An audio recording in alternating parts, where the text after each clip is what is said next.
Native American Television Project presents People of the First Light, the Wampanoags of Gay Head.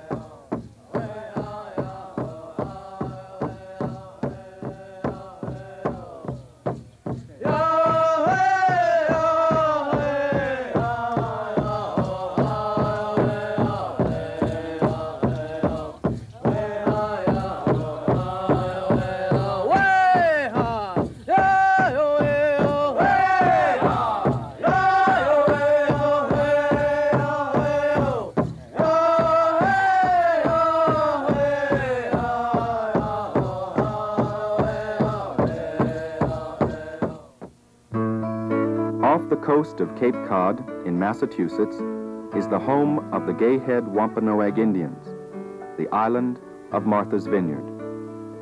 Today, the Gay Head Indians still depend on the ocean, as did their ancestors over 300 years ago. In those days, the Indians would use bark canoes to get to the mainland, while today we take the ferry boat.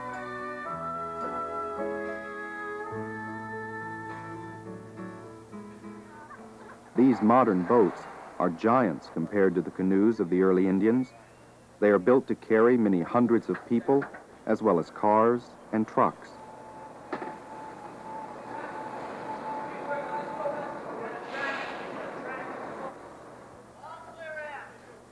But what is special about this ferry boat is that the man who pilots her in and out of the harbor lives on Martha's Vineyard. His name is Earl Vanderhoop, and he is a Gay Head Wampanoag Indian. Well, I'm Earl Vanderhoop, and I am a Wampanoag Indian. The pilot does the steering from the time he leaves the dock until he's by the breakwater, until he's in the clear. So that's why the pilot, he really knows. I mean, he does it himself, and he knows he's right. He takes no chances. And then when he gets in the clear, why, he gives, of course, to the quartermaster. He tells the quartermaster, well, steer so-and-so, tell him steer 015.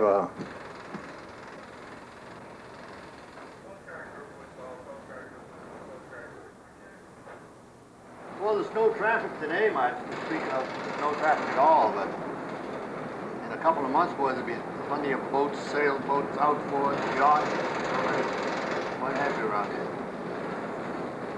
Those people that run those yachts, they don't realize you've got quite a big vessel here, and you can't stop like they can. This is a regular channel, right from the mouth of the Vineyard Sound right down to Nantucket, right out through Great Round Shoal. It's all deep water. I mean, a ship drawing 34 feet could go right down through this channel. They kept in the channel. The channel is all marked all the way off. Well, I should know them pretty well. I've been running around here for about 8 years, so I guess I know them pretty well. But there's always something new. I mean, every trip across, it's the wind is different. The wind is different direction. The tides are either stronger or weaker, so you can never go use one course all the time. It's always different. The only problem is right in the sound.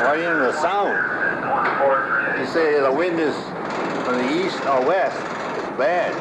But if it wind from the south or north, see, we're protected in here. So it can't get too bad. When you get way down Cross River, where the tides come up through Muskegon, right out through, goes right out through the slough out there, you got that's bad down that way. More open. Still 108. 108. Like his father and his grandfather before him, Mr. Vanderhoop has spent most of his life at sea. For over 52 years, he has been sailing to countries throughout the world. And yet, during all that time, there has been only one place he has called home, the town of Gay Head.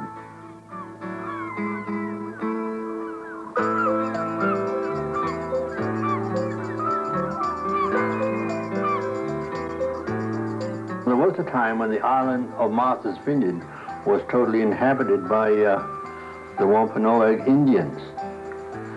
When the white men came by, some of the Indians came to Gay Head, called it Gay Head.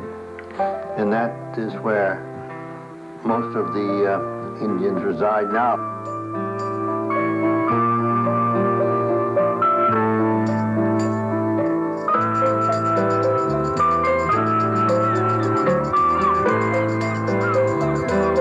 You know, I'm old, 69 years old, and some people will say, oh, I'd pity that old son of a gun.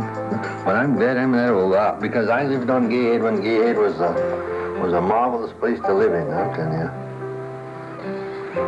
When I saw Gay Head Light, boy, what a feeling that was. Yeah, because you knew it was home. So if you go up to the head and look down, I think it's all beautiful, yeah. I think it's all beautiful, yeah.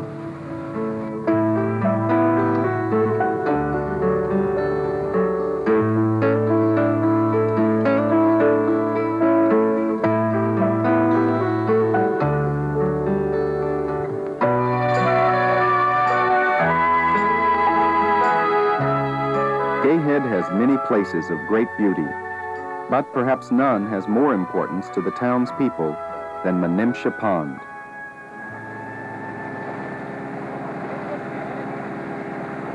Menemsha Pond is a saltwater pond.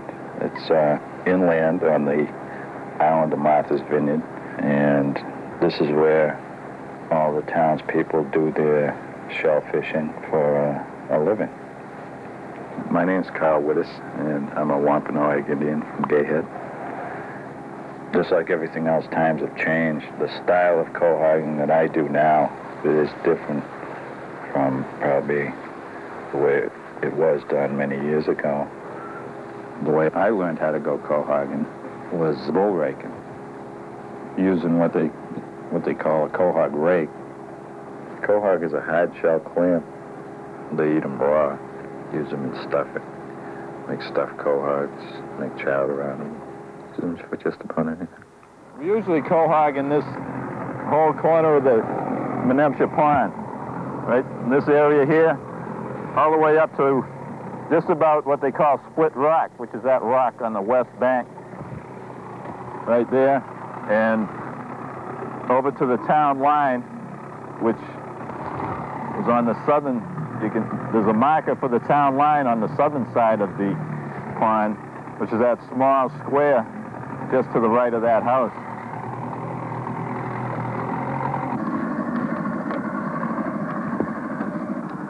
Years ago, people used to use wooden poles, and they came in like two sections. So you had either the first section with the rake on it, and then with the two pieces put together, you'd have a long pole. So you had, there was quite a difference from the short one to the long one. So you were limited to the depths that you could fish at.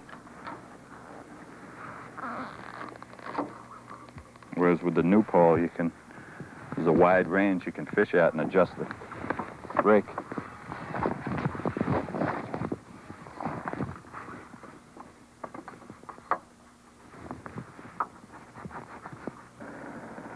After I get the poles extended out to the length that I think will be necessary to fish here, I'll put the rake over, then turn it over as it goes in, and let the weight of the rake haul it down. Now I can check the length, and I can see that's way too long right there. Take a screwdriver and then telescope this section in.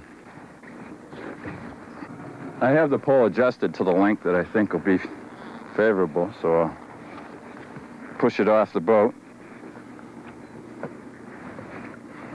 and start hogging.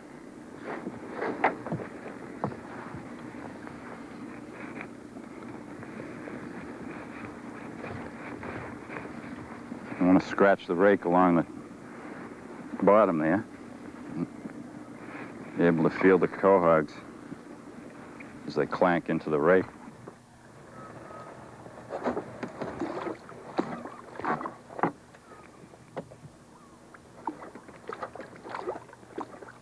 wanted to stay in Gayhead because I was much more relaxed here after spending years off island, growing up off the island.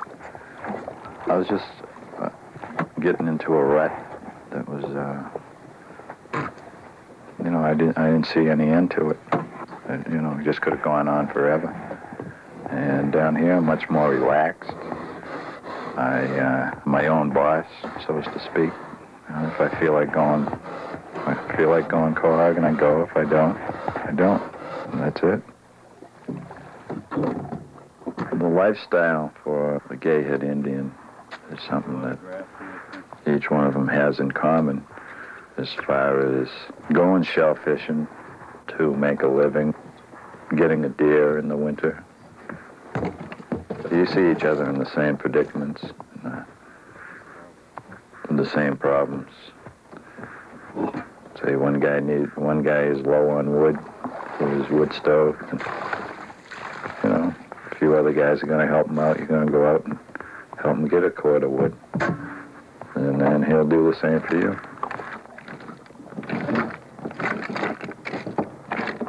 So like these sizes here would be little necks, something like that. This one could possibly make a cherry or a big neck. That's probably a cherry stone size there. And that would be a chowder. 3 different sizes.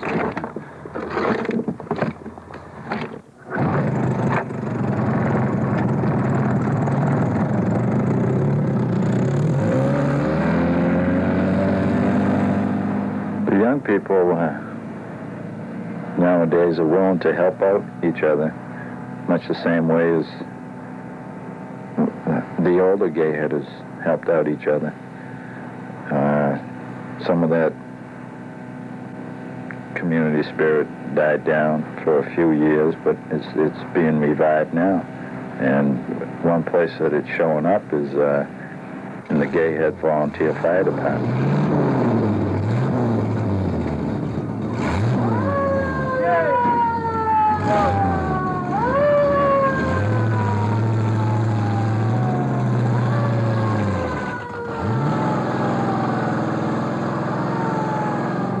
Some of the people that are on the Gayhead Fire Department are my 2 brothers, Steve Schwab. He's a captain of one of the trucks. There's a good mixture of Indian and non-Indian members on the fire department, and they all work together quite well to get the job done.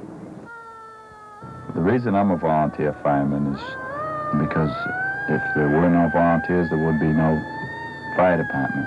And if my house was burning down, or I had a brush fire in my yard or whatever, I would hope that someone would come to help me put it out, and I'll do the same for my neighbor. The purpose of a drill is to acquaint each member with the different functions in the department and give them an idea of what they might be faced with when they do respond to a fire. The first thing that happens when you get to a fire is one man's going to man the pump on the truck. Usually, whoever mans the pump, he'll stay there at the pump throughout the fire. Then you'll have men manning the hoses to get the hose out. The new truck carries approximately 600 feet of hose on it and approximately 600 gallons of water, which when the pump is pumping at its full capacity, it doesn't last long. You can empty that truck in maybe 2 minutes. Then by that time, you hope that another truck has arrived on the scene to back you up.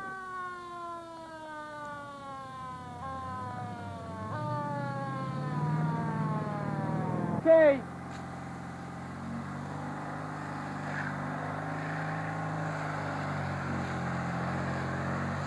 More pressure, Steve. More pressure.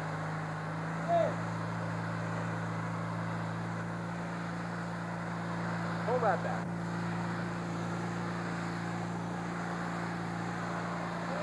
Hold that there. Okay, hose it down. Hose it.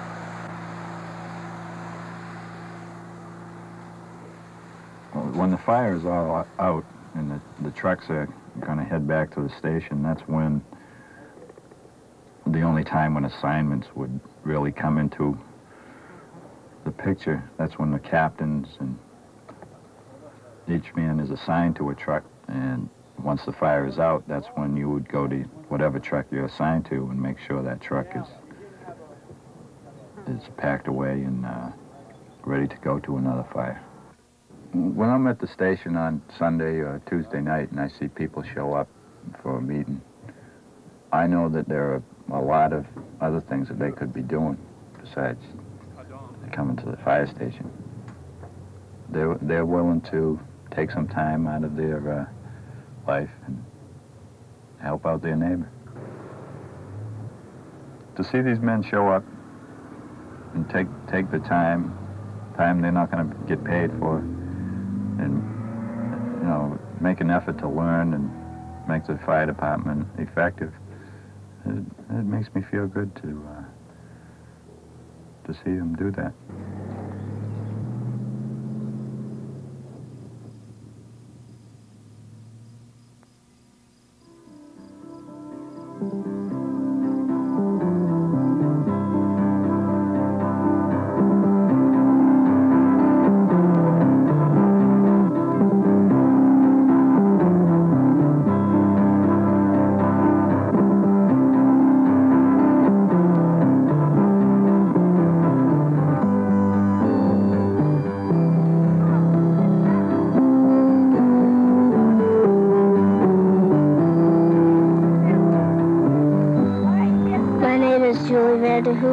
I'm a Wampanoag Indian, and I live in Gayhead, Massachusetts.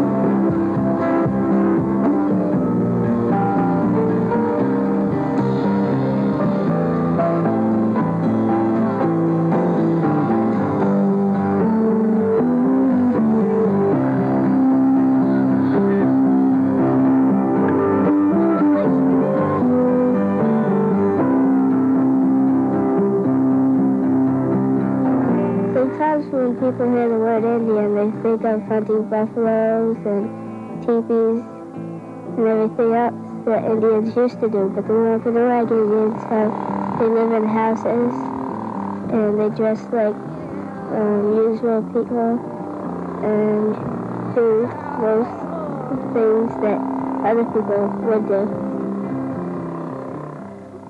Sometimes my friend Tori and I go down to the beach.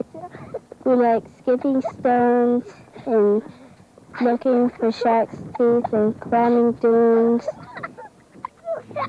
Because we live on an island, the ocean is very important for the Wampanoag Indians.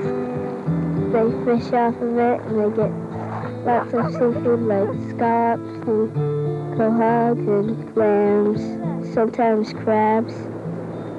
They use it for a lot of things.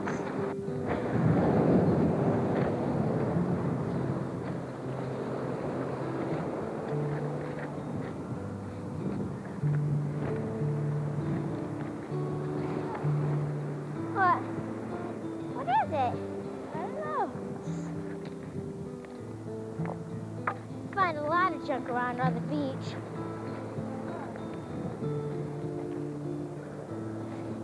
Oh, how do you like this flat rock? I don't think I can skip it though.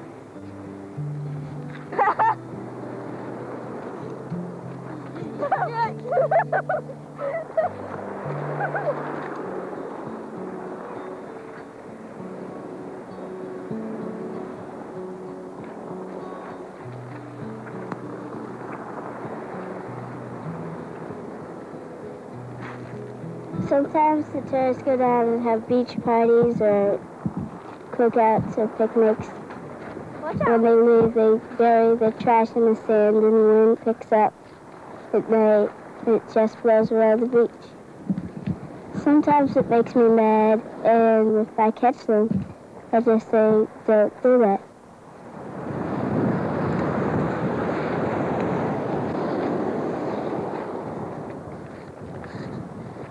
Julie, why don't we go up this steep one? I can't get out.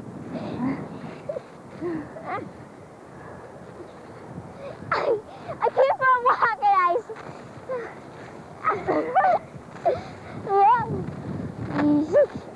Okay, ready? Oh my God. 1, Okay. 2, 3.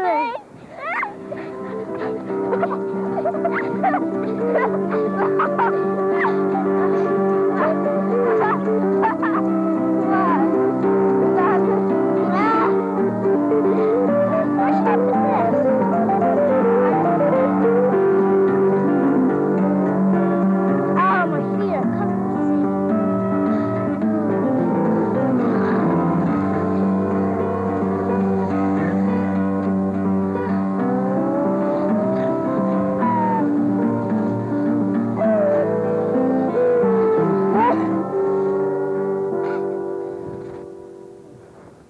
My favorite place on the island is the Gay Head Cliffs.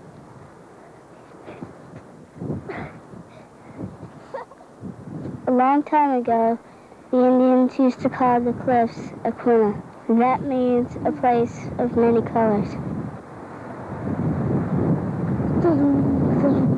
When you walk along the beach and you look up, you can see all the different colors of the clay. Yellow, gray, white, and black. You're breaking it? Yeah. Sometimes the Indian Tribal Council has classes to teach us about Indian ways. In one of the classes we learned how to make pottery out of the clay from the cliffs. We do it the way the Indians of Gay Head have always done it. See those big lumps? Pound them hard. There you go. There. Okay, right there. Hit it hard. See all those big lumps? Okay, now turn it over. There. Put some spoonfuls in here. Like this, Julie. Okay, now the idea, we have to sift it all out to fine and have pick it up and shake it and sift it. Make sure it's going in the pot. Look, you're losing all this. Back in. Bring it up higher. Tell me when you need some more. There. See, look. There. See all that good coming down? Yeah. Okay, sift it. Put some more in.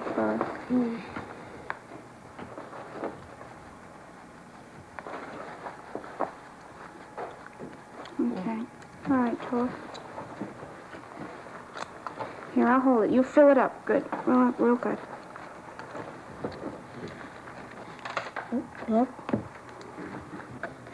Okay, we're almost ready to mix. This will do the blacks. Sift a little bit more, and then we have enough to mix with some water and make... Am I going to? Yeah. Okay, do it easy, because there's a lot of water in there.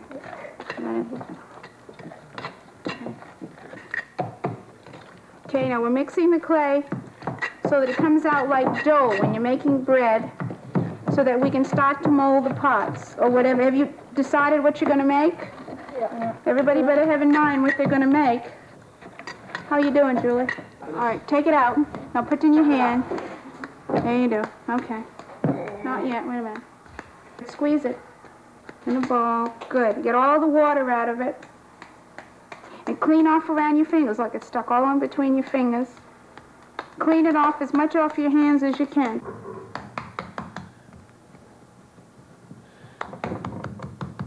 Like that. Okay, now take your thumb and push it in all the way around to make...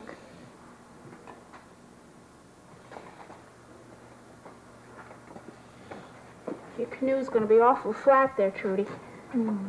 Push it up underneath. I think it's important that Indian children should be taught our traditions and teach it to their kids.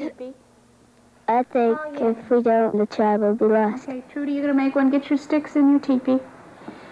Yeah, better. Okay. Lots of people don't know much about Indians, and lots of people don't have the chance to. That's why my tribe invited Indians from all over the country to come to Gay Head and show us their ways, how they're different from us, and how they're like us. You can't be in the longhouse unless you speak the language.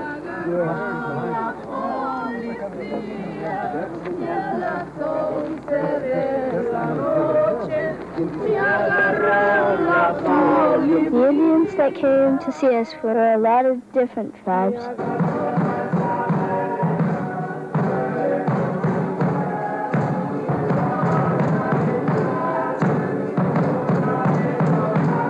I probably would have never seen any Indians like that in my life if they hadn't have come here. One of the things that they showed us was a dance from Mexico.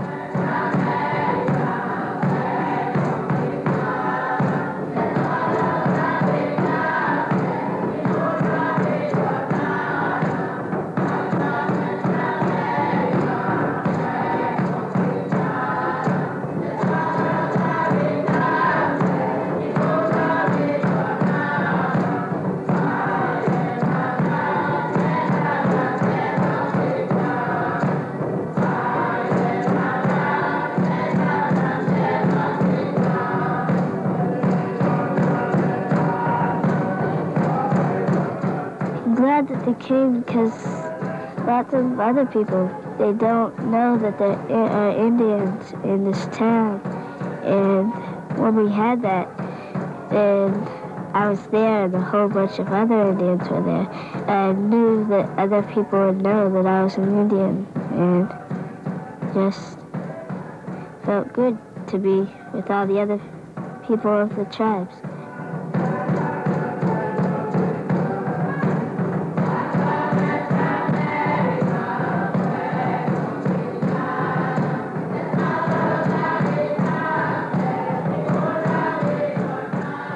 For Julie and the other Indians of Gay Head, the visit of the Indians from Mexico helped them to realize that although they live on an island, they are still very much a part of the world of the Native American.